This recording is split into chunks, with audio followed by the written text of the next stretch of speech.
My name is Catherine Hall. I am 58 years old, a widow, and for most of my life I have chosen to live quietly. I once worked in finance, not in skyscrapers or high-stakes boardrooms, but in modest firms where numbers mattered more than appearances. I raised my daughter alone after my husband Thomas died, and I learned how to stretch silence into a shield. People see me as plain, even burdensome, because I never flaunt wealth or status. What they never see is that silence, when chosen carefully, can be the sharpest weapon. That night, at my daughter's engagement dinner, that silence was tested in front of everyone. The restaurant glittered with crystal chandeliers, wine glasses shimmered under the lights, and laughter swirled like smoke across the tables. Ethan, my daughter Clara's fiancé, stood at the center of it all. He looked every bit the successful young lawyer, handsome, confident, trained to win attention. Clara sat beside him, radiant in her satin dress, her eyes full of nervous pride. I sat further down the table, in my navy dress, wearing the same sapphire necklace Thomas once gave me. It was the only luxury I carried into that room. Ethan lifted his champagne glass and smiled, his voice carrying over the music. "Tonight," he said, "we celebrate not only our love but the joining of families. And here," he pointed toward me with a flourish, "here is the family burden nobody wants." The words sliced through the air like glass shattering on marble. Guests roared with laughter, some doubling over, others clapping their hands. The cruelty spread in waves until it filled the entire room. Clara froze. Her face turned crimson as she lowered her eyes, too ashamed to look at me. I did not rise. I did not speak. I only tightened my fingers around the sapphire at my throat. My silence became my answer, but inside, my chest burned. To be mocked as a burden at my only daughter's engagement dinner by the man she loved was a humiliation I would never forget. The laughter had not yet died when the door opened. A tall man in a gray tailored suit strode in, his footsteps deliberate, his expression impatient from arriving late. The noise slowly dissolved as heads turned to watch him. It was Richard Coleman, the founder and president of Coleman Enterprises, one of the most respected corporations in the city.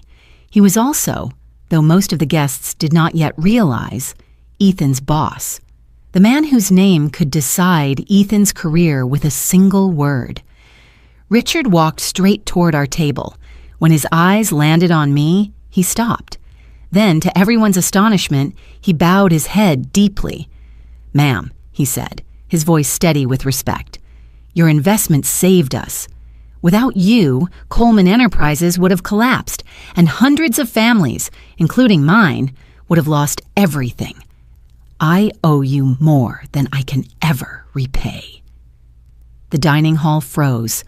Forks paused mid-air. Wine glasses trembled in stunned hands. The silence was heavier than stone. Ethan's smile cracked. His grip on the glass whitened until it threatened to break. Clara's lips parted in disbelief, her eyes locked on me as if she was seeing her mother for the first time.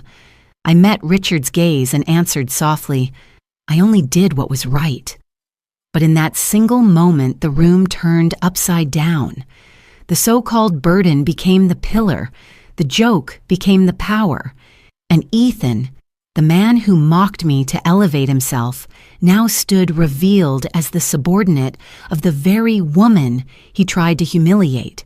The sapphire at my neck pulsed with weight, as though Thomas himself was beside me, reminding me that dignity never needs to shout.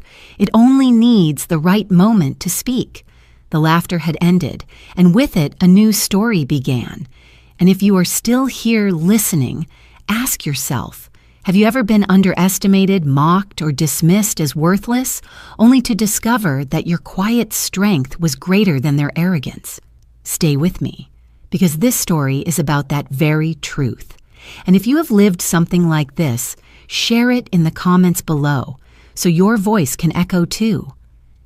I am Catherine Hall, and though people think they met me for the first time at that dinner, My story began long before the laughter and the humiliation.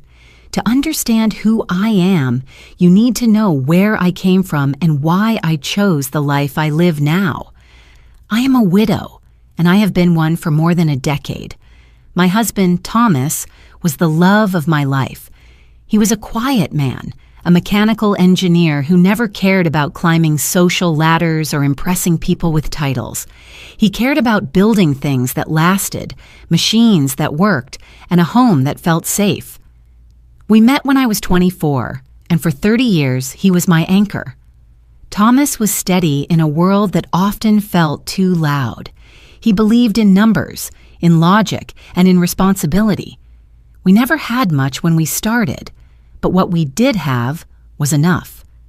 He used to come home late, his hands still stained with the oil and metal shavings from the factory floor.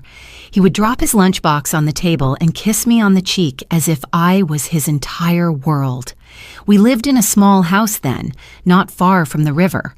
The wallpaper was peeling, the pipes rattled in winter, but Thomas made me feel like it was a palace.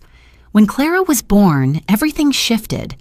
I left my job at the bank and focused on raising her while Thomas worked extra shifts. He would walk into her room late at night, still wearing his work boots, and whisper promises into her crib, promises that she would never know hunger, never feel the emptiness he had felt as a child. His father had been absent, his mother exhausted. He swore he would be different, and for years he was. Then came the heart attack. He was 52. One moment he was bent over blueprints at his drafting table. The next, he was gone. The shock of it nearly broke me. Clara was only 15 and she lost her father at the exact age she needed him most. I remember the way she cried into my lap, begging for answers I could not give. I remember standing at his funeral, clutching the sapphire necklace he had given me on our 20th anniversary, the one gift he had saved months for. He had said to me then, "This stone will outlast me. When you wear it, remember that love is stronger than time." Since that day, I have never taken it off for an important moment. After his death, the company insurance paid out a modest sum. It was not a fortune, but it was more than we had ever held in our hands at once. Most widows in my position would have paid off the house, secured a quiet retirement, and left it at that. But Thomas's voice lingered in my ear. He had always told me I was sharper with numbers than I gave myself credit for.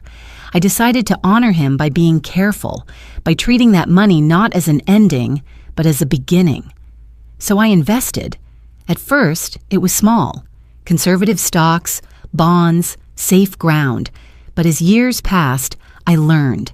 I read late into the night, studied market trends, followed companies rising from nothing. I grew that money quietly, steadily, piece by piece. And yet, I never changed my life on the surface. I drove the same reliable sedan. I shopped at modest stores. I lived in the same apartment with creaking floors and mismatched curtains. People looked at me and saw a widow surviving off a pension. They pitied me, sometimes even patronized me. What they never guessed was that behind that quiet exterior, I was building something far stronger, and I kept it from Clara. Not because I did not trust her, but because I wanted her to grow her own wings. I did not want her to depend on a safety net or worse, attract people who only saw her as an entry point to wealth. Thomas and I had worked too hard for our values to be corrupted by appearances.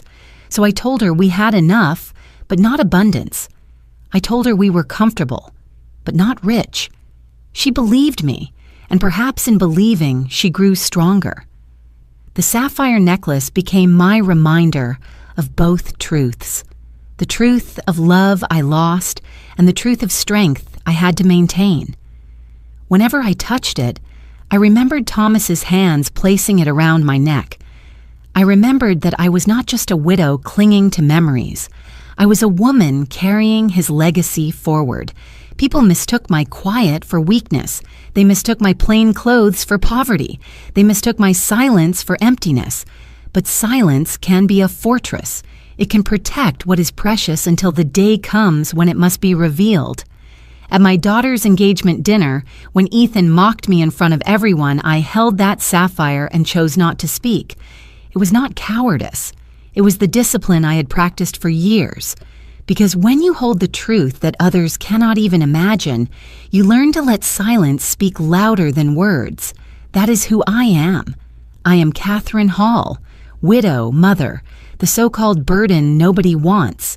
Yet beneath the surface, I am the keeper of choices that saved companies, of investments that shaped futures, and of secrets I held back only because I wanted my daughter to stand on her own 2 feet. My silence is not weakness. My silence is strategy. And one day, they would all see it. After the engagement dinner ended, the silence in the car ride home was louder than the laughter that had humiliated me. Clara sat in the passenger seat, her hands twisting the strap of her clutch, her face pale under the glow of the streetlights. I kept my eyes on the road, the hum of the engine steady, almost comforting. I thought perhaps she would speak first, that she would defend me, or at least acknowledge the cruelty of Ethan's words. Instead, when we pulled into the driveway, she turned to me sharply. "Mom," she said, her voice tight, "you cannot take what Ethan said so seriously. He was just joking. Please don't make me feel embarrassed by turning this into a bigger issue." I stared at her, unable to form words at first. Just joking. That was what she chose to call it. A public insult, a wound delivered in front of everyone, and she dismissed it as humor. I felt my throat close, but I forced myself to swallow the pain. The sapphire at my neck pressed into my skin as if reminding me to stay silent, to endure. Clara's eyes flickered with unease when she saw my expression. She looked away, fumbling with her purse. "Mom, you know how people are at these events. They drink, they tease, they exaggerate. Ethan was only trying to lighten the mood. Please don't make me look like I can't handle my own fiancé." Her words stung more than Ethan's insult. It was one thing for him to mock me. It was another for my daughter to shield him. My heart twisted. Where had I gone wrong? I raised her to value kindness, to respect dignity. I taught her that love was proven by protection, not by betrayal. Yet here she was, standing on the side of a man who humiliated me. I wanted to shout, to ask her how she could not see the arrogance in his smirk, how she could not hear the cruelty hidden beneath his so-called joke. But I did not. Instead, I simply nodded and said quietly, "If that is how you see it, Clara." She exhaled in relief, mistaking my restraint for agreement. "Thank you, Mom. I just need you to trust me. Ethan will give me the kind of life you never had. He is ambitious, respected, and secure. You will see that he can take care of me." There it was, the truth hidden in her voice. Ethan was not only her choice for love, he was her choice for safety. She saw in him the promise of stability, the promise of a life untouched by financial worry. She did not know that I had already built that safety for her, quietly, silently, through years of careful investment. She thought I had nothing, and so she clung to him as her escape from the burden she imagined me to be. In that moment, I felt a deep ache, heavier than any loneliness I had carried since Thomas's death. Had I been wrong to hide the truth from her? Had I raised her to be blind to character, to choose security over integrity? I wondered if my silence, the shield that had protected us for so long, had become a wall between us instead. As she walked ahead into the house, I stayed behind for a moment in the car, gripping the steering wheel tightly. The leather creaked beneath my hands. I thought of Thomas, of the promises he whispered into Clara's crib, of the values he wanted her to grow up with. Would he have blamed me for letting her slip so easily into the arms of a man who disrespected her mother? Inside, Clara busied herself in the kitchen, pouring water, avoiding my gaze. I watched her and saw not the little girl who once clutched my skirt at school gates, but a woman determined to convince herself she was safe. She wore the ring Ethan gave her, flashing it proudly, as if the diamond was proof of love rather than a chain of expectation. I said nothing more that night.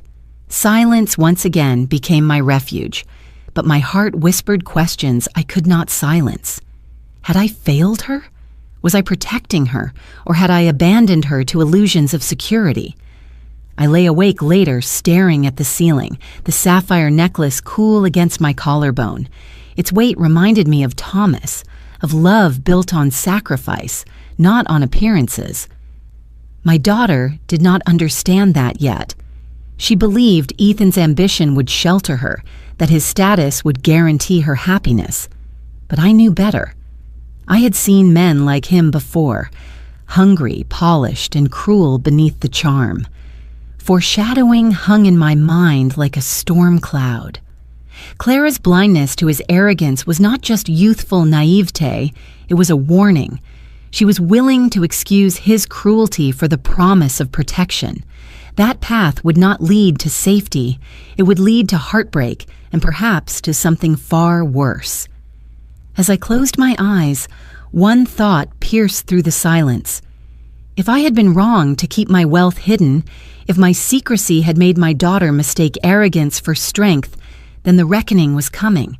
And when it came, Ethan's so-called jokes would be the least of our worries. The morning after that car ride, I made tea and sat at the kitchen table. The apartment felt smaller than it had in years. My phone buzzed before the kettle finished. James Harrison's name lit the screen. I answered. "Catherine, we have a problem," he said. "Ethan has retained Harrington Law. They are already probing your finances." Their memo outlines 3 angles: concealed assets, tax evasion, and alleged stock manipulation related to Coleman Enterprises. The kettle whistled. The night before, I had been mocked as a burden. Now, I was a target. I moved the kettle off the burner and poured slowly, watching steam rise like a thin veil between me and the life I thought I still controlled. "What do they have?" I asked. "And what do they think they have?" "Fragments," James replied. "Public filings, old addresses, a list of LLCs that look anonymous to amateurs. Harrington is trying to tie your entities to trades in Coleman. They are hinting at Rule 10 B5 violations, insider trading, and failures to file beneficial ownership reports." I steadied my breathing. "We have filed every form required." "We have," he said. 13G when you crossed 5%. Amendments when needed, disclosures when private placements occurred. But Catherine, accusations do not need to be true to do damage. They only need oxygen. The tea went bitter on my tongue. I stared at a tiny crack in the tabletop. Ethan wanted humiliation amplified by the state. Shame is private. Scandal is televised. James continued. Harrington's partner, Leonard Cho, is aggressive. He leaks. Headlines could precede subpoenas. I walked to the window and pressed my palm against the cool glass. Outside, delivery trucks groaned up the street. "What is our posture?" I asked. "Defensive or preemptive?" "Preemptive," he said. "I want a clean timeline of your positions, bank confirmations, 1099's K1S, Schedule D entries, every Form 4 where you advised officers to wait, not trade. We will prepare a letter to Harrington, firm, factual, and immediate. And Catherine, start a contemporaneous journal today. Dates, calls, impressions. If this escalates, your memory becomes evidence." My hand went to the sapphire at my throat. The facets caught the winter light. Thomas had given it to me on a night when we had nothing but faith. I heard his voice again, calm, patient, uncompromising. "Never let anyone else control your story." "I hear you," I said. "I will control mine." After the call, I opened the metal box in the hall closet. Folders rested there like quiet soldiers. Brokerage statements, partnership agreements, correspondence from years of careful work. I laid them out on the table, then opened my laptop and created a chronology. The cursor blinked like a metronome for resolve. I typed, Year 1, decision to hold. Year 2, partial sale, taxes prepaid. Year 3, charitable transfer to the scholarship fund we never announced. A message arrived from an unknown number. "We should talk. Dinner tomorrow. R. Coleman. I stared at the initials and felt a complicated mixture of gratitude and dread. Richard had bowed at the dinner. He had publicly acknowledged what I had kept private. His message reminded me that my silence had limits. I did not reply. By noon, James sent a secure link. I uploaded scans, signed declarations, and a short statement of investment philosophy. Plain words, no spin. Quiet profit, long horizons, no inside edges. Then I called Clara. She did not answer. I left a message. Safety is not a ring or a title. Safety is the character of the person who stands beside you. I wanted her to hear that even if she refused to understand it today. I wanted her to be safe. I wanted truth to outrun charm. I needed control before rumors wrote me. The afternoon darkened early. I walked to the corner copy shop, made certified duplicates, and mailed packages to James's office and my accountant. On the way back, snow began to fall, soft, deliberate, erasing footprints faster than they were made. I thought of how easily records can be misunderstood when taken out of sequence, how easily kindness can be misnamed weakness, how easily a woman can be rewritten by men who want her contained.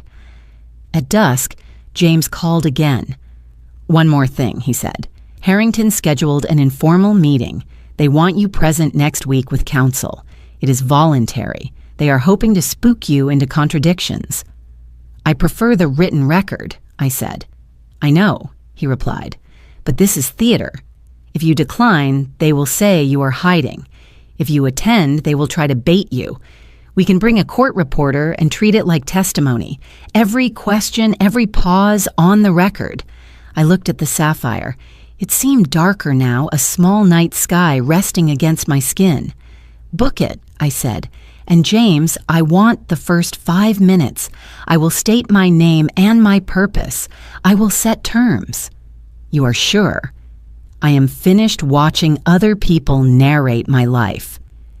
When the call ended, I wrote Thomas's sentence on an index card and slid it under the glass on my desk. "Never let anyone else control your story." I said it aloud once, then again, slower, letting the rhythm fix my breath. Somewhere between humiliation and strategy, a boundary formed. Ethan could mock me. Harrington could circle. But the story would be mine. That night, I slept with the document stacked neatly beside the bed and the phone on silent. Before I turned out the light, I touched the sapphire and made a quiet promise. To tell the truth, to protect my daughter, and to meet whatever came next without fear. We did not begin with wealth. Thomas and I started with nothing but hope, a modest paycheck, and the discipline to stretch every dollar. In the early years of our marriage, we saved quietly. While others bought new cars or bigger homes, we drove the same sedan and ate dinner at our kitchen table, with hand-me-down chairs. Thomas used to say, "Security is not what you show people, Catherine. It is what you build when no one is looking." It was his belief in patience that guided our first investment. In the mid-90s, a small technology company was struggling to raise capital. Thomas had studied their design for a new circuit, and he was convinced it could change how energy flowed through handheld devices. I trusted his instincts more than anything, so we put in what little savings we had. It was terrifying, but Thomas said, "Faith is only real when you tie it to action." For years, nothing happened. We carried on with life, raising Clara, paying bills, managing setbacks. Then, nearly overnight, the company's design became essential to the first wave of mobile phones.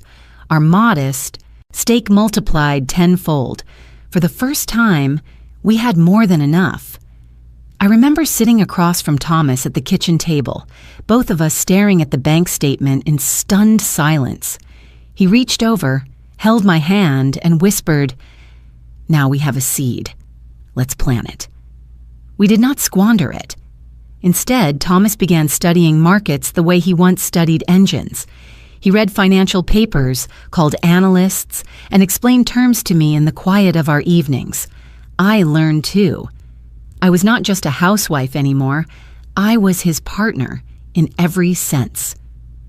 Together, we moved carefully, reinvesting in companies with solid foundations, expanding into real estate when neighborhoods were still ignored, and keeping everything in our own names without fanfare.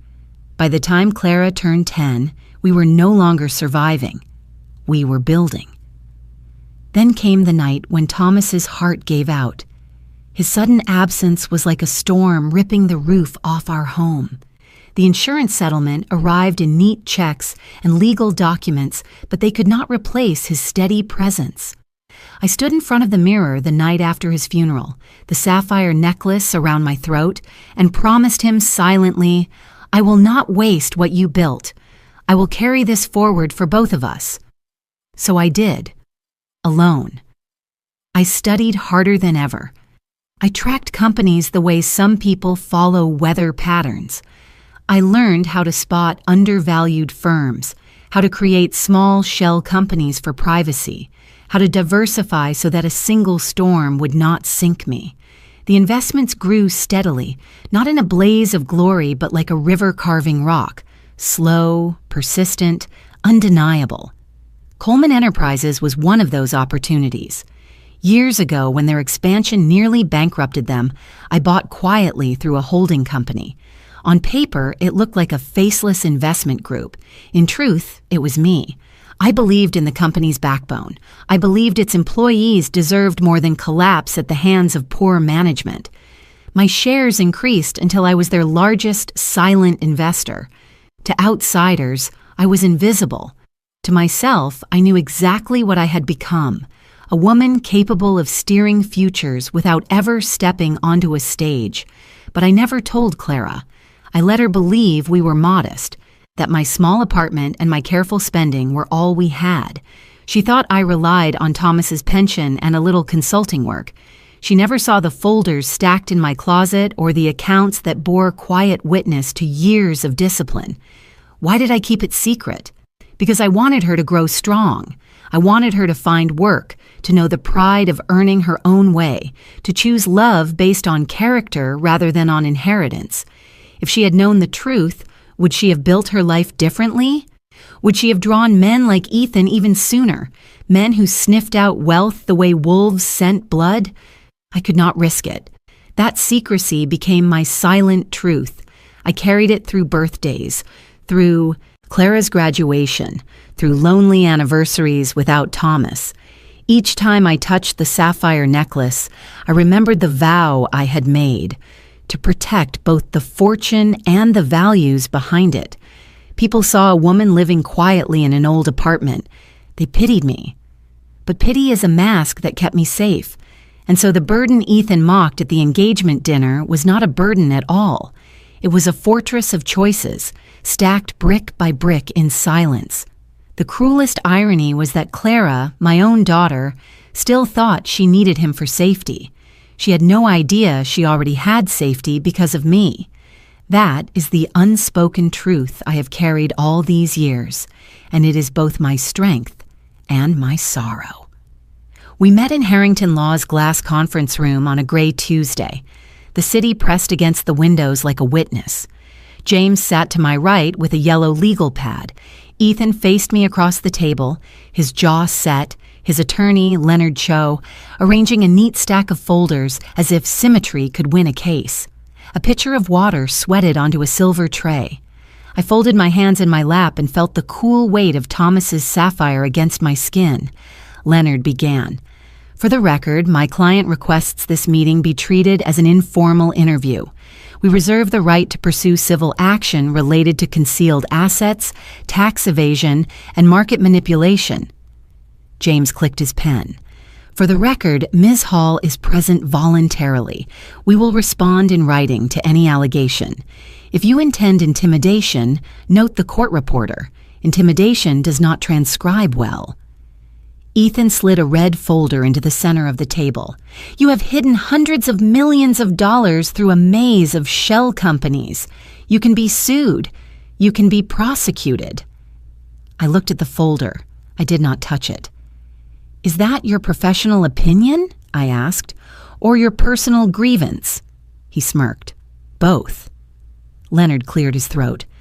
We have evidence of trades in Coleman Enterprises timed around confidential events. We suspect unreported beneficial ownership. We suspect failures to file. James lifted an eyebrow. Suspect is not prove. Show your data, dates, prices, counterparties. Then we can talk law rather than rumor. Ethan leaned forward. You think you can hide behind that grandmother act?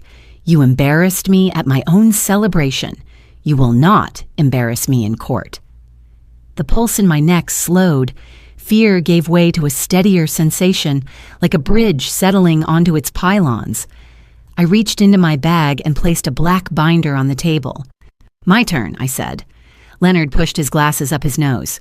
What is that? Documentation, I answered. Not rumor. I opened the binder to a tab marked Ownership and turned it toward the center. Coleman Enterprises Shareholder Registry Quarterly Reconciliation, Beneficial Filings, Custodial Confirmations. Please read the highlighted line. Leonard scanned. Then he read aloud, careful and slow. Shareholder, Hall Strategic Holdings. Beneficial owner, Catherine Hall. Percentage, 27. The room held its breath. Ethan's eyes flicked from the page to my face. Color drained from his cheeks. I continued. Attached are my Schedule 13G filings, amendments, broker attestations, a letter from Coleman's outside counsel acknowledging my standing. I am the largest shareholder of your employer. Your boss reports to a board that reports to shareholders. You have targeted one of them in a matter touching the company. James spoke without looking up. Model Rule 1.7, Concurrent Conflict of Interest. Model Rule 1.6, Misuse of Confidential Information. If Mr. Ethan has leveraged internal knowledge to harm Ms. Hall, we will file a grievance with the bar and seek sanctions. Leonard's tone hardened. This is not a courtroom. Do not threaten discipline. It is a warning, James said. A lawyer's duty is loyalty. Your client cannot serve Coleman while orchestrating a campaign against its largest owner. Ethan tried to recover. None of this changes the fact that she hides assets. She lives in a cheap apartment and pretends to be poor. I met his stare. Poverty does not equal virtue. Modesty does not equal fraud. I live the way I choose, not the way you value. Leonard flipped pages, then paused on a document stamped Received. Why were you at the engagement dinner with no security? Why did you not identify yourself when my client introduced you as a burden? Because I do not perform wealth, I said, and because character reveals itself when it thinks no one is watching. James slid a one-page timeline across the table. Here are the trades, none around material events, all pre-cleared or through blind instructions, taxes paid, gifts recorded. If you continue to assert manipulation without evidence, we will move for Rule 11 sanctions. Ethan bristled. You think a binder scares me?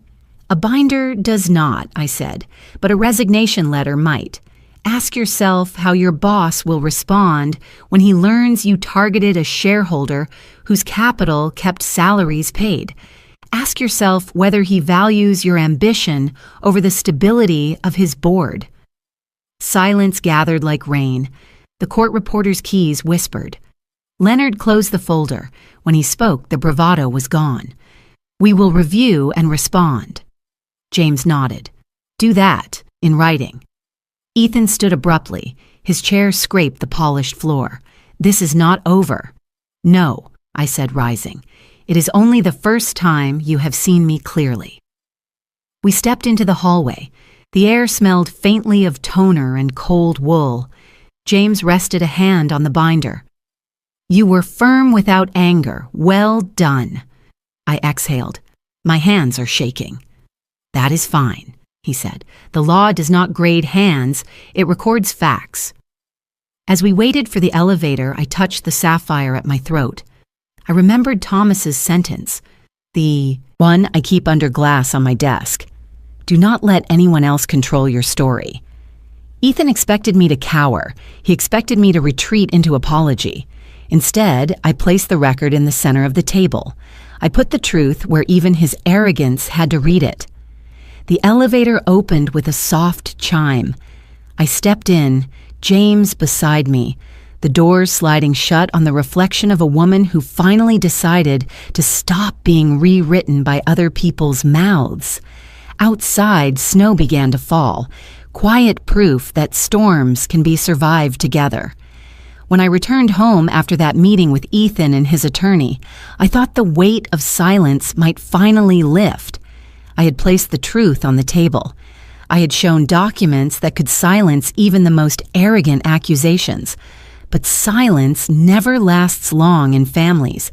It shifts and reshapes itself into something heavier. That evening, Clara knocked on my door. Her face was pale, her lipstick faded, and her hands trembled slightly as she held her phone. "Mom, we need to talk," she said. I stepped aside and let her in. She paced the small living room, her heels tapping the floor with nervous rhythm. Finally, she turned, eyes wide with a mixture of confusion and fear. "Ethan says you threatened him today. He says you are trying to destroy his career because you never liked him." The words landed with more force than any legal threat. My daughter, the child I carried through nights of fever, the girl who once believed I could fix any pain with a kiss on her forehead, now looked at me as if I were capable of vindictive schemes. I sat down slowly, pressing my fingers against the sapphire at my throat. "Clara, what do you believe?" She hesitated. "I don't know. I hear one story from him, another from you. You say you are just protecting yourself, but he says you are manipulating everything. I don't know who to trust anymore." Her voice cracked on the last word. The urge to defend myself surged through me like a wave. I wanted to explain every filing, every patient choice, every reason I stayed silent for years. I wanted to tell her about the sleepless nights spent balancing ledgers, about the sacrifices her father and I made so she could stand on her own. But I stopped, because the truth is not always heard when shouted. Sometimes it needs to be seen in silence. "Con," I said softly, slipping back into the word that always made her look younger in my eyes. "You don't have to choose today. Just observe. Watch. The truth has a way of revealing itself." Her eyes searched mine. "That's not enough, Mom. People are already talking. Ethan says if this goes public, it will ruin him. It could ruin me, too. Do you want that? Do I want that?" The question cut deep. No mother wants ruin for her child, even if the ruin belongs to someone who humiliated her. I reached across the space and touched her hand. "I don't want your pain. I don't want you dragged through scandal. But what I cannot allow is to have my life defined by lies. You will see, Clara. Give it time." She pulled her hand away and looked down. The distance between us widened with that simple gesture. For a long moment, we sat in silence, only the hum of the refrigerator filling the air. I remembered the nights when she used to curl beside me in bed after nightmares, whispering that she believed I was the strongest person alive. Now, that faith had eroded. In its place was doubt, planted by a man who promised her security. Inside, my heart twisted. Had my decision to keep our wealth hidden driven her into Ethan's arms? Had my silence built a hunger in her that made his ambition look like protection? I felt Thomas's absence keenly then, as if he should have been here to steady me, to help guide our daughter's heart. I had carried both mother and father roles alone, and maybe I had failed at both. Clara finally rose. "I just need space, Mom. Please, don't make me choose sides right now." I nodded. "I won't." At the door, she paused, her shoulders slumped, her voice softer now. "I want to believe you. I really do. But Ethan makes me feel safe, and sometimes I wonder if you just don't see the good in him. The good in him." I bit back the words that wanted to spill, the files, the debts, the arrogance masked as charm. Instead, I let the silence answer. "Observe, Clara," I repeated. "That is all I ask." She left, and the door clicked shut behind her. I stood in the quiet apartment, the sapphire necklace pressing against my skin like a stone of grief. I wanted to collapse, to cry into the night, but tears would not change her mind. Only time and Ethan himself would show her what lay beneath his polished exterior. I walked to the desk and opened Thomas's old drafting journal. The pages still smelled faintly of graphite and oil. On the first page, he had once written, "Truth is not fragile. It survives scrutiny." I traced the words with my finger and whispered into the empty room, "Please let her see it, Tom. Please let our daughter see it before she loses herself." That night, I slept little. My mind replayed Clara's wavering eyes, the doubt that lingered in her voice. The silence I had chosen to protect her now stood between us like a wall, and yet I knew breaking it too soon could wound her worse. So I held my silence once more, even as it broke me inside, because some lessons can only be learned when illusions collapse on their own. James moved quickly after Clara left. By morning, he had a secure portal and a checklist that would make an auditor proud. I scanned brokerage statements, K-1s, custodial letters, and every Schedule 13G amendment we had ever filed. He stacked everything into a single spine of facts. Dates aligned with trades, trades aligned with pre-clearance notes, taxes aligned with receipts. When he finished, the story of my finances was boring in the best way, precise, consistent, unglamorous, the kind of story that stands when noise has burned itself out. "Next," James said on our call, "we verify your privacy structures. Nothing exotic. Standard holding companies, all properly registered, no straw names, no nominee games." I could hear him smiling. Harrington will hate how tidy this is. While he assembled the defense, I began the counterwork. I asked what could be learned about Ethan without stepping outside the law. Public records, civil dockets, lien notices, property filings, and the detritus of status he left on social media. It was all there, if one knew how to read it. James referred me to a forensic accountant he trusted, a woman named Priya Patel who loved clean ledgers and verifiable math. We gave her permission to search. Within days, patterns surfaced. Ethan's life was polished on the outside and hollow on the inside.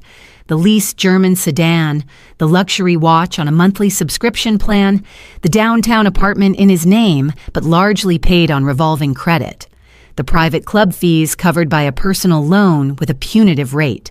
Student debt lingered. Credit cards carried balances near their limits.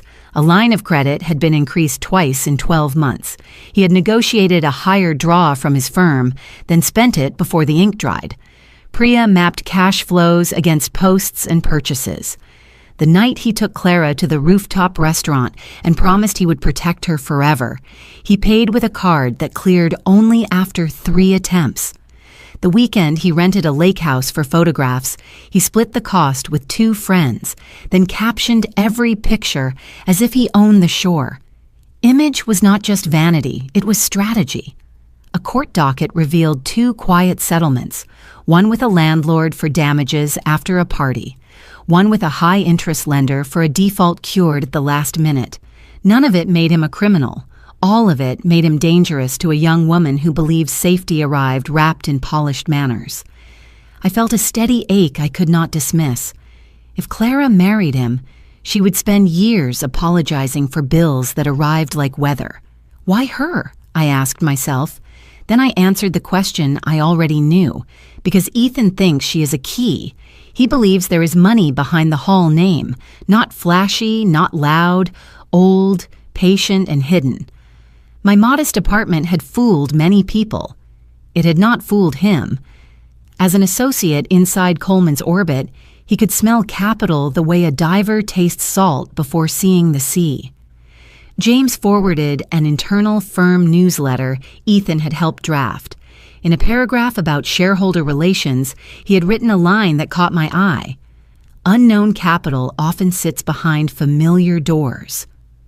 I do not know if he suspected me then, but I recognized the scent of a hunter who trusts instinct over evidence. In the middle of this work, an email arrived from a name I did not recognize. Marisol Reyes, line supervisor, Coleman Enterprises. The subject line read, "Thank you." I hesitated, then opened it. "Ms. Hall," it began, "you do not know me. 3 years ago, when our plant almost closed, I stood in the parking lot and cried because I did not know how to tell my son he might lose his health insurance during leukemia treatments. Then the closure stalled, management changed. We were told a new investor had stepped in. I kept my job, my son kept his doctors. Last month, he rang the bell after his final chemo. I saw your name whispered in a note about shareholders and took a chance that you were the person who stood behind that rescue. If this reaches the wrong Catherine, forgive me. If it reaches you, please know a boy is alive because someone like you chose to stay when it was easier to walk away." I read the message twice, then a third time. The room blurred. The sapphire at my throat felt heavier than any stone. Thomas would have printed the email and pinned it above his workbench. I forwarded it to James, then wrote back with 2 sentences that felt inadequate for what she had given me. "You are not wrong. I am grateful your son is well. Keep going." The next file from Priya arrived that evening, a neat report with tabs labeled liabilities, assets, and behavioral flags. At the end, she added a short assessment that avoided drama while stating the plain risk. Subject's purchasing behavior indicates sustained overextension. Reliance on image suggests intent to secure social and financial upgrade via marriage. Recommend preserving documentation and avoiding direct confrontation until leverage is necessary. Leverage. The word did not thrill me. It sobered me. I did not want a war. I wanted clarity. Yet clarity requires light, and light requires the lifting of veils. Ethan had tried to wrap me in accusation to make me small. The facts unwrapped him instead. James called again. "We will bundle our records into a master index," he said. "If Harrington pushes, they will meet paper, not panic.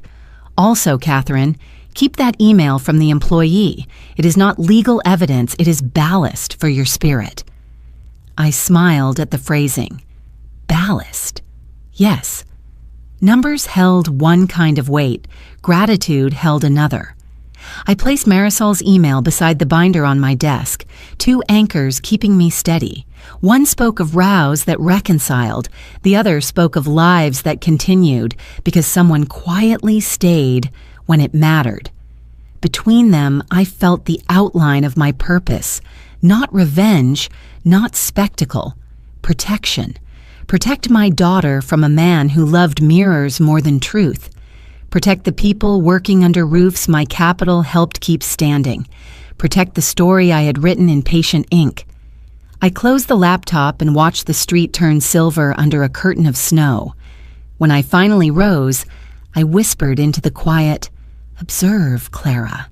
Please observe." I could not force her to see, but I could prepare the ground so that when the illusion cracked, she would have something solid beneath her feet. The notice arrived on CI, cream-colored paper with the seal of the state bar printed at the top. Ethan had filed a formal complaint accusing me of concealing assets, engaging in market manipulation, and undermining his professional reputation.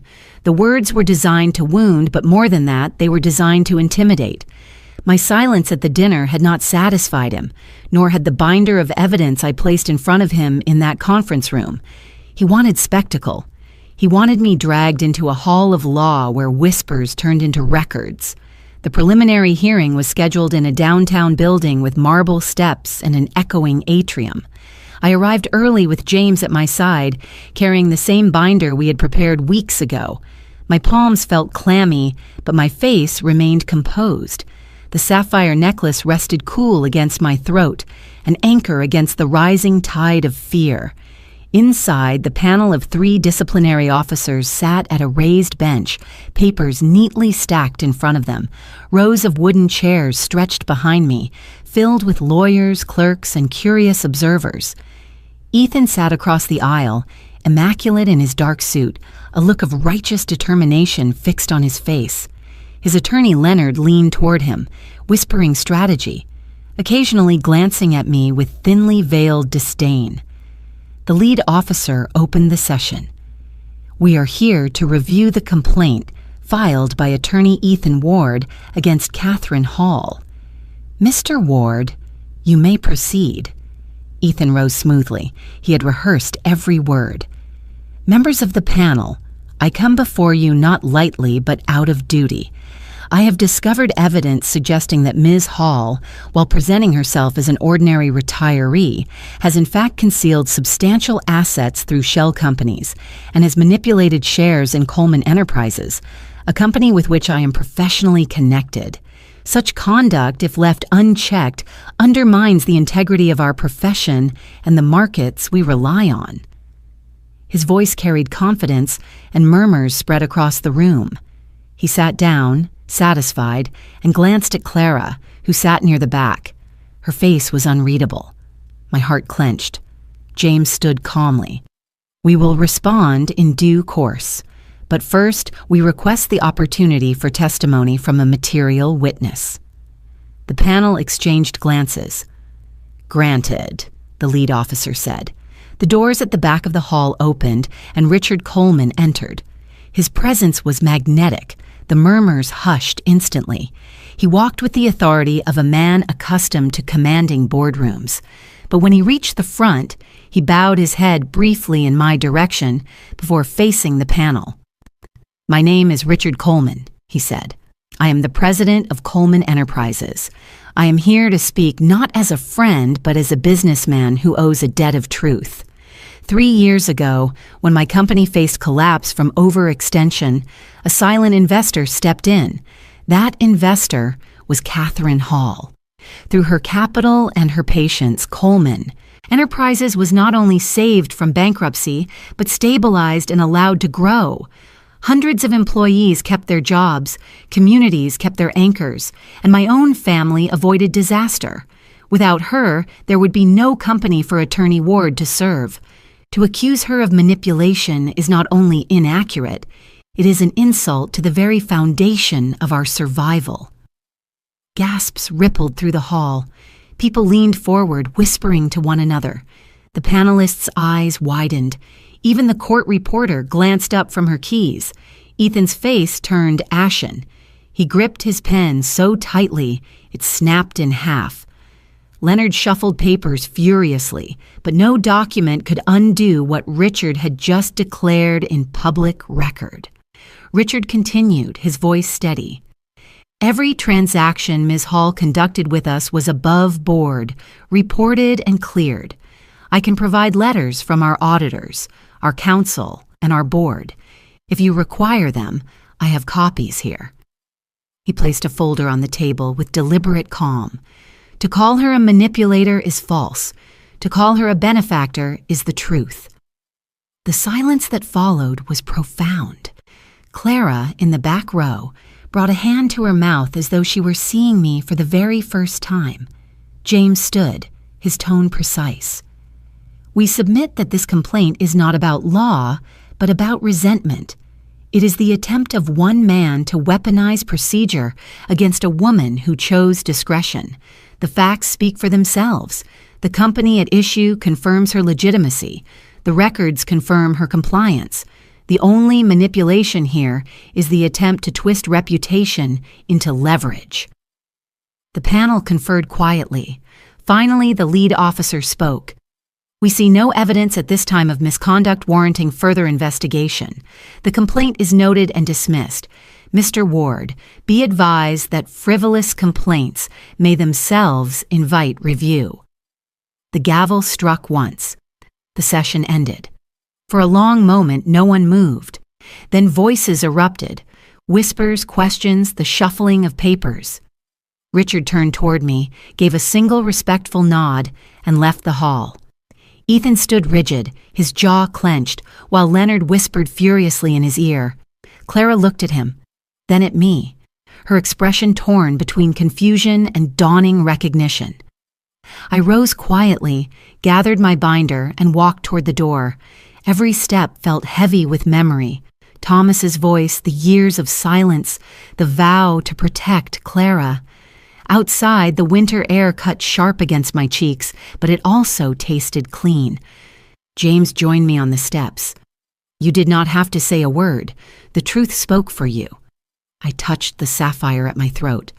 Thomas always said silence can be power. Today, it was. Behind us, the hall still buzzed with disbelief. Inside, Ethan's carefully polished image had cracked in front of his peers. And for the first time, Clara had seen that her mother was not a burden to be mocked, but the woman whose quiet choices had saved an empire. The owl news came less than a week after the hearing. James called me early in the morning, his voice calm but edged with satisfaction. Ethan's firm has terminated him, effective immediately. They cited conflict of interest and conduct unbecoming. I sat at the kitchen table, tea steaming in front of me, and let the words sink in. Ethan Ward, the man who mocked me at my daughter's engagement dinner, who weaponized law to paint me as a fraud, was now unemployed. Worse for him, James explained, the state bar had opened an inquiry into whether his frivolous complaint and misuse of insider knowledge constituted an ethical violation. Disbarment was no longer a far-off threat. It was a shadow creeping closer each day. That afternoon, I walked past the law firm on my way to meet James. Through the glass doors, I saw two receptionists whispering while a man carried a banker's box down the hallway. It was Ethan. His perfect suit looked wrinkled, his hair disheveled. He kept his head down, but I could see the fury in the way his jaw worked as he clutched the box. Files, framed certificates, and a few desk trinkets peeked out. The image of control he had always curated was gone. He looked small, like a boy caught cheating on an exam. Word spread quickly. In legal circles, reputation can collapse faster than finances. Ethan had spent years constructing the persona of the polished young associate destined for partnership. But clients do not like scandal, and partners do not like liability. The man who once mocked me as a burden had become one himself, to his firm, to his family, and to the image he tried so hard to project. Clara saw it too. She called me late one night, her voice trembling.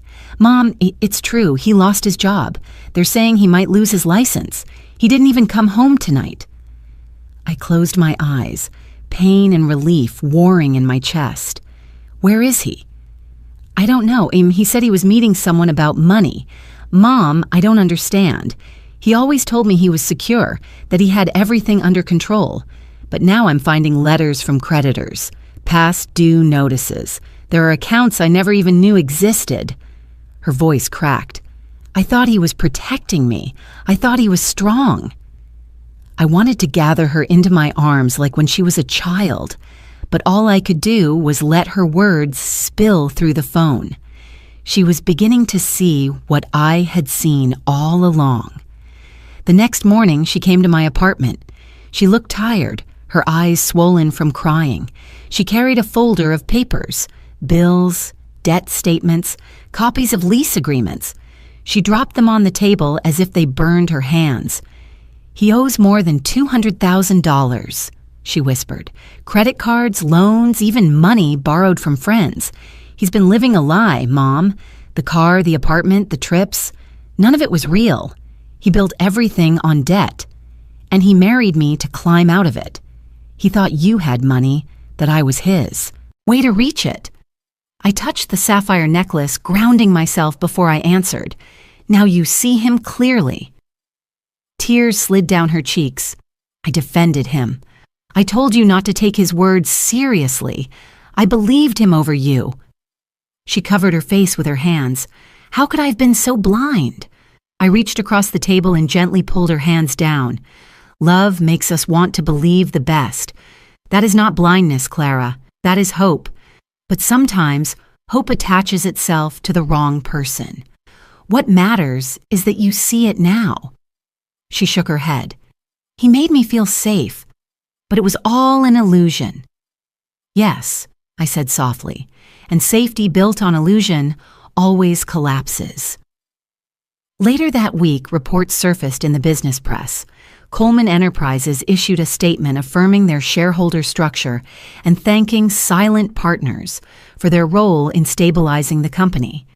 Ethan's name appeared in whispers instead, an associate dismissed for ethical lapses, a lawyer under review for professional misconduct. The contrast could not have been sharper.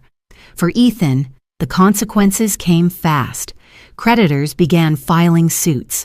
His parents' house, already mortgaged to the hilt, was at risk of foreclosure. The glossy facade of the successful young attorney crumbled into tabloid fodder.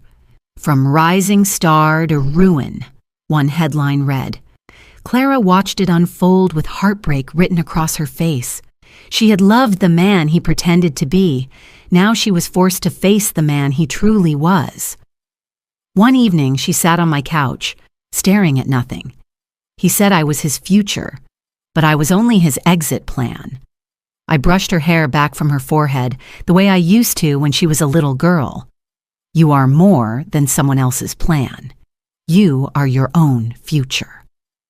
Her shoulders shook as she leaned against me. I don't know how to start over. You already have, I told her. The moment you chose to see the truth, you began again. In the quiet that followed, I thought of Thomas, of the promises he whispered into her crib all those years ago. He wanted her to be safe, yes, but he also wanted her to be strong. Perhaps strength can only be born after safety shatters. Outside, the city moved on as if nothing had changed. But in our small apartment, the world had shifted. Ethan's fall was not just his undoing. It was Clara's awakening. She had seen the mask slip. And though her heart was broken, broken hearts can heal stronger than before. As for me, I held her close. My silence, once again, my shield. Not silence born of fear, but silence chosen with intention.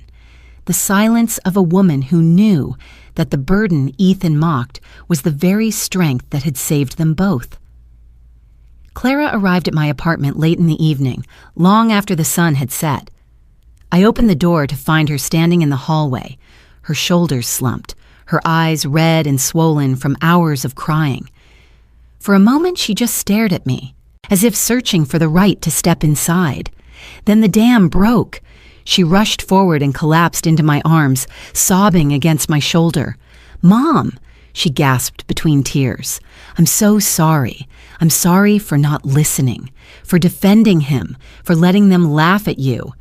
I let Ethan and his family treat you like you were nothing, and I stood there and did nothing. I betrayed you."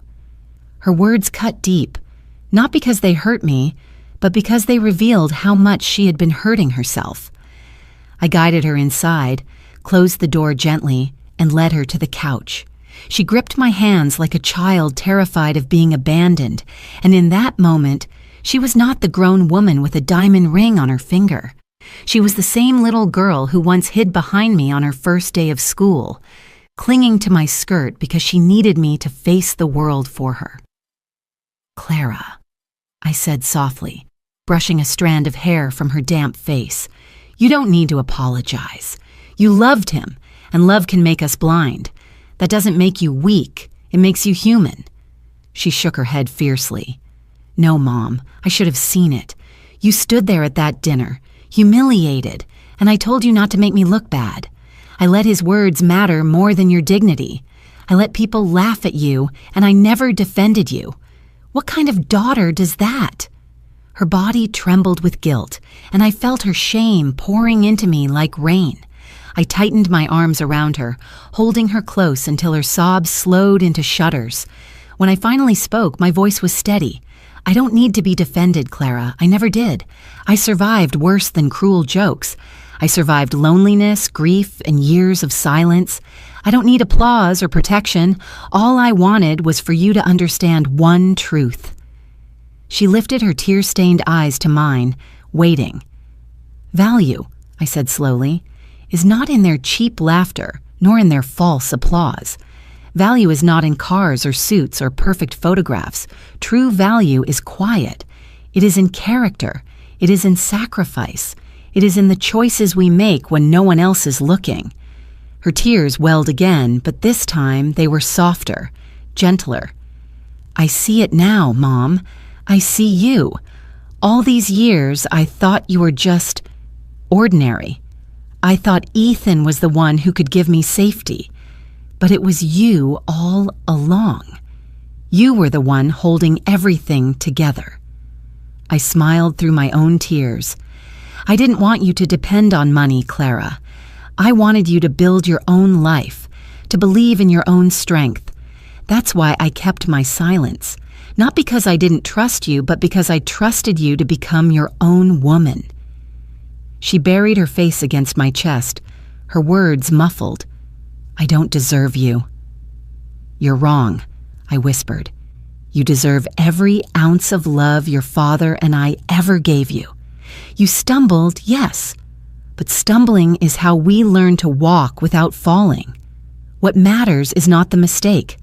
What matters is what you do after it. We sat like that for a long time, her tears soaking into my blouse, my arms refusing to let her go. The distance that had stretched between us over these months, the silence, the doubt, the mistrust, began to dissolve in that embrace. She was my daughter, my only child, and no mistake could sever that bond. Finally, she pulled back slightly, her face still streaked with tears, but her eyes clearer. I don't know how to fix everything, Mom, but I want to try. I want to learn from you. I want to live by the values you carried, not the illusions I chased. I kissed her forehead, just as I had done countless times when she was small. Then we begin again, together. The sapphire necklace pressed coolly against my skin, a reminder of Thomas's promise that love outlasts time. I imagined him standing there, smiling at us, proud that the family he once anchored had found its way back to each other. For the first time in months, I felt the heaviness in my chest lift. My daughter had come home, not just to my apartment, but to the truth. And in that moment, with her arms tight around me and tears drying on both our faces, I realized that healing does not arrive in thunder or applause. Healing arrives in silence, in forgiveness, in the quiet strength of love that refuses to let go. That night, as Clara drifted to sleep on my couch, her head resting in my lap like she had when she was a child, I stroked her hair and whispered, "We are not broken, Clara. We are stronger than ever." And for the first time since Thomas's death, I truly believed it. The invitation came on heavy cream paper, embossed with the Coleman Enterprises seal. Richard Coleman himself had signed it, his pen strokes strong and deliberate. He asked me to join the company's board of directors, citing my majority stake and the steady guidance of my capital during their darkest hours. It was a role many would have seized immediately, a public seat, influence, recognition. For a moment, I allowed myself to imagine it. My name etched on plaques, my voice echoing in boardrooms, my decisions shaping industries.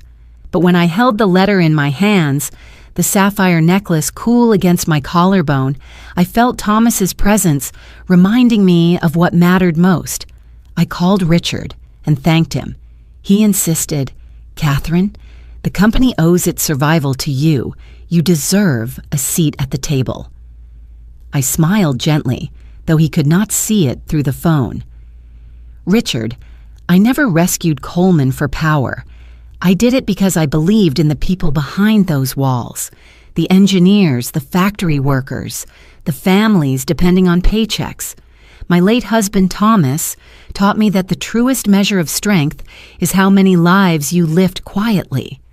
That's all I ever wanted." There was silence on the line, and then Richard said softly, "Then what would honor you?" The answer had been growing inside me for years, waiting for the right time. "A scholarship fund," I said, "for young students who dream of engineering but cannot afford the path. I want it named after Thomas Hall, the man whose vision started everything. Let Coleman administer it if they choose. But I don't want my face on magazine covers or my name at gala dinners. I want to see children given a chance to do what Thomas never finished. Richard exhaled slowly. That would be extraordinary. We will make it happen. So the Thomas Hall Scholarship Fund was born. I transferred a portion of my dividends into a dedicated trust, large enough to secure generations of opportunity. The paperwork was dry, full of legal clauses and tax structures, but beneath those words lived something alive, a promise that a boy or girl in a small town, holding nothing but curiosity, could step into a laboratory or classroom without fear of bills crushing their future. When the fund was announced, journalists tried to draw me out, hoping for sound bites and photographs. I declined every request. The story was not mine. It belonged to the children whose lives would be rewritten. It belonged to Thomas, who once sketched designs by candlelight because electricity bills were too high. It belonged to every family who had once prayed for a door to open. Clara stood beside me when we signed the founding documents. She held my hand and whispered, "Dad would be proud." Tears burned my eyes, but I kept my composure. "He is proud, Clara. He always believed our lives meant more when we gave them away." In that moment, I felt no hunger for revenge, no satisfaction in Ethan's downfall. That chapter had closed itself. What mattered now was how I used the power I had once hidden. Power, I realized, was never meant to sit in vaults or silence opponents. Power, at its highest form, was meant to heal. The first recipients of the scholarship wrote me letters, handwritten notes, shaky with excitement.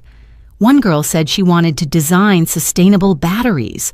One boy dreamed of robotic prosthetics after losing a cousin in an accident. They thanked me as if I had done something heroic, but I knew the truth.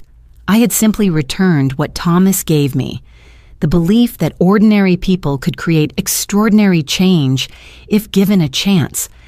I kept those letters in the same box as our old investment records. Numbers built the foundation, but words carried the meaning.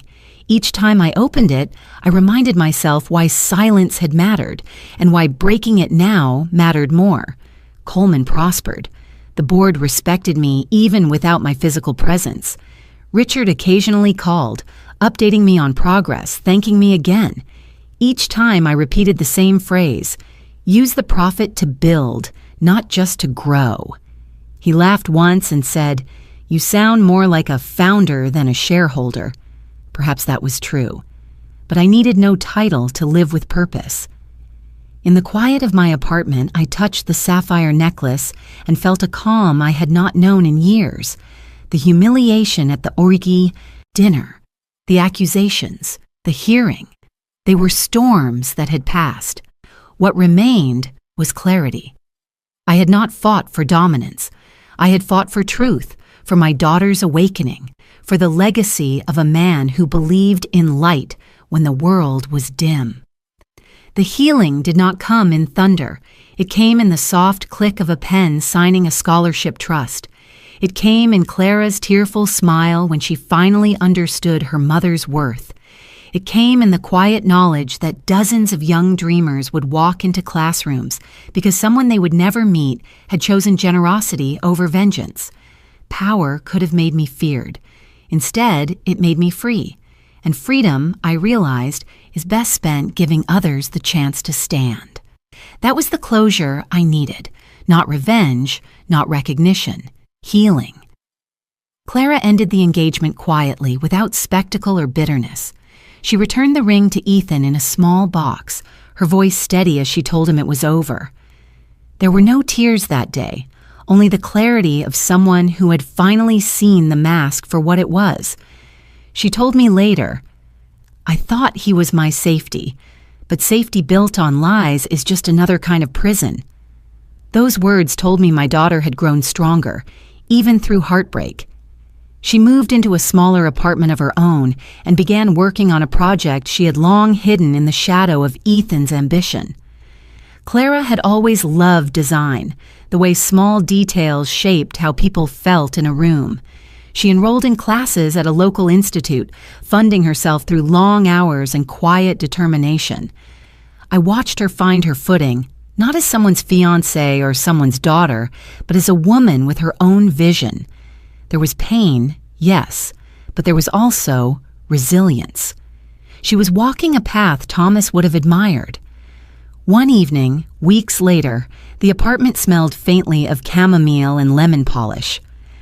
I set 2 cups on the table, one for myself and one before the framed photograph of Thomas that always watched over us. The candlelight flickered against his face, younger than I remembered him now. I poured the tea slowly, the steam curling upward like a prayer. "Thomas," I whispered, "do you see? She is standing on her own now. We protected her, not by shielding her from pain, but by letting truth arrive in its own time. It broke her heart, yes, but it also set her free." The sapphire necklace rested against my skin, cool and steady. I touched it with my fingertips and smiled faintly. "You once told me that silence can be a form of strength." You were right. Sometimes silence is not weakness. Sometimes silence is the loudest voice of all. The apartment was quiet except for the faint hiss of the kettle cooling. Yet in that quiet, I felt a sense of closure I had not known before. The laughter that once humiliated me had faded into memory. Ethan's accusations had dissolved into the ruin of his own making. Clara's tears had turned into resolve. And I had chosen to use power not for revenge, but for healing. Silence can sometimes be the loudest voice of all. I whispered again, the words carrying weight in both languages of my heart. Silence had not destroyed me. It had preserved me until the right moment came. I lifted my cup, sipped the tea, and let peace settle inside me. Before we say goodbye, I want to turn to you, the ones who have sat with me through this journey. Do you think I was too cold? Too restrained? Or do you understand why I chose silence over shouting, patience over spectacle? Have you ever lived through something similar, where truth revealed itself only after pain? If you have, I invite you to share your story in the comments. And one more thing, we would love to know, where are you watching from? Is it a quiet morning with a warm cup of coffee, or a late night where stories like this keep you company? Let us know in the comments. We read every word with gratitude. If this story touched your heart, please consider subscribing. Not just to hear more stories like this, but to be part of a community that still believes in kindness, healing, and second chances. Thank you for spending your time with us today. Wherever you are, I hope you carry this story with you. And remember, sometimes the miracle does not knock on your door. It waits quietly until you are ready to open your heart. Take care, and we will meet again in the next story.